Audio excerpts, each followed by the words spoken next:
A Russian defector reveals Putin's paranoia, which includes his obsession with a hidden train. The paranoid lifestyle of Vladimir Putin has been revealed by a senior Russian security officer who defected last year, confirming details such as a secret train network, identical offices in different cities, a strict personal quarantine, and escalating security protocols. Former captain of Russia's Federal Protection Service, FSO, Gleb Karakulov claimed the measures were implemented to conceal the location of the Russian president, whom he called pathologically afraid for his life. The 36-year-old explained that the train was chosen because it cannot be tracked on any information resource. It's a covert operation. Russian investigative website Proект previously reported on the train and a secret railway network including parallel lines and stations near Putin's residences in the Valdai National Park in Novo Ogaryovo and near his Bocharov Ruche residence in the Black Sea resort of Sochi. The Guardian has reviewed an interview with senior Russian communications engineer, who traveled extensively with Putin and helped transmit some of his most secret messages, Karakulov, conducted by the Dossier Center, a political information outfit founded by exiled Russian billionaire Mikhail Khodorkovsky. Karakulov estimated that he had gone on more than 180 trips with top Russian officials during his time as a member of the field team of the Presidential Communications Directorate, which encrypts the messages of top Russian officials. Since Russia's war in Ukraine began, he appears to be the highest-ranking intelligence official to defect. Karakulov referred to Putin as a war criminal, and urged his fellow officers to go public with information that had been withheld from the Russian people in an interview.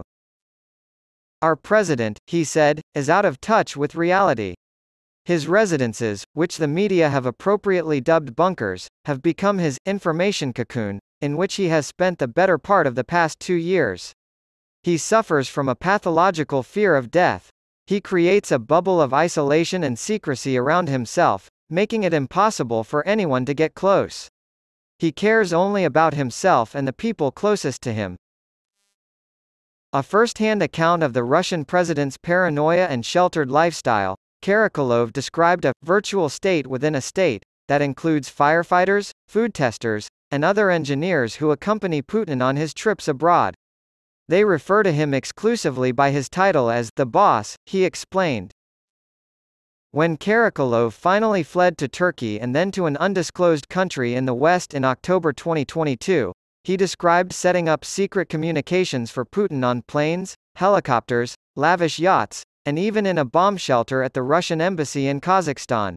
He confirmed Putin's reliance on reports from his security services for information. Karakulov claimed that Putin does not own a mobile phone, has never used the internet, and never even travels with an internet expert. He said, he lives in an information vacuum because he only hears about things from the people in his inner circle. Putin is still quarantined, and his staff is required to do the same for 2 weeks if they work in the same room as him, drastically reducing the number of people who come into direct contact with him. Karakulov claimed that Putin had the same office in St. Petersburg, Sochi, and Novo Ogaryovo and that the secret services would send out dummy vehicles and planes to give the appearance that Putin was leaving. This is a hoax to throw off foreign intelligence, and secondarily to thwart any assassination attempts on his life, he explained. Putin, he said, had changed his behavior and lifestyle drastically after the 2020 coronavirus pandemic broke out and he was forced to cancel most of his public appearances. Karakulov stated, he has closed himself off from the world. The way he sees the world has changed. The interview did not reveal any details about Putin's war preparations or strategy, nor did it reveal what encrypted messages Karakulov had sent to Putin or other top officials. During Putin's visit to Kazakhstan, Karakulov told the audience about his perilous journey to the West. His family, including his wife and daughter, traveled to Astana without him. They put off the defection until almost the end of the trip, when Karakulov pretended to be sick and fled to the airport with his family. According to the Dossier Center, Karakulov has disappeared. According to The Guardian's research, Karakulov was indeed included in Russia's public database of criminal suspects maintained by the Interior Ministry.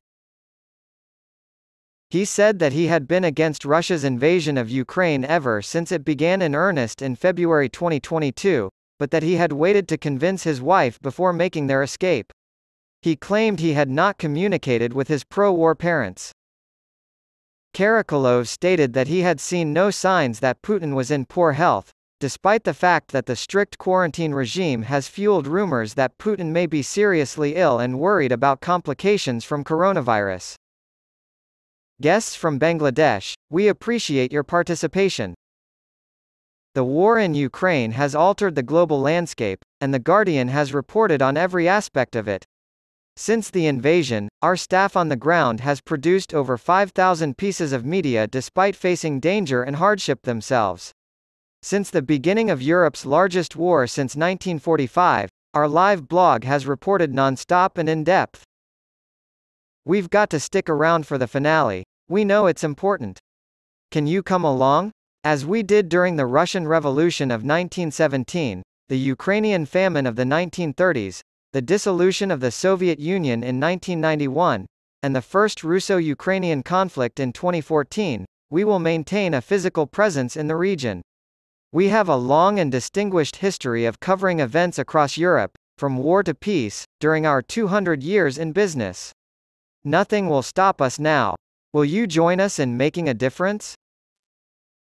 Since the paper first appeared 200 years ago, tens of millions of people have relied on The Guardian's fearless journalism in times of crisis, uncertainty, solidarity, and hope.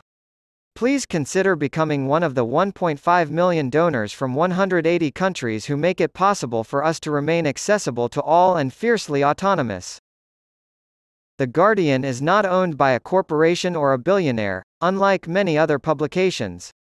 Just the will and drive to provide insightful global reporting that is never skewed by commercial or political considerations. This kind of reporting is essential for determining who is telling the truth and who is lying. And there is no charge for anyone to read this information that we provide. We do this because we think everyone should have access to the same data. More people can learn about the developments that are changing our world, comprehend the effects on individuals and communities, and be motivated to take constructive action as a result. Access to free, high-caliber, fact-checked news would help millions of people worldwide.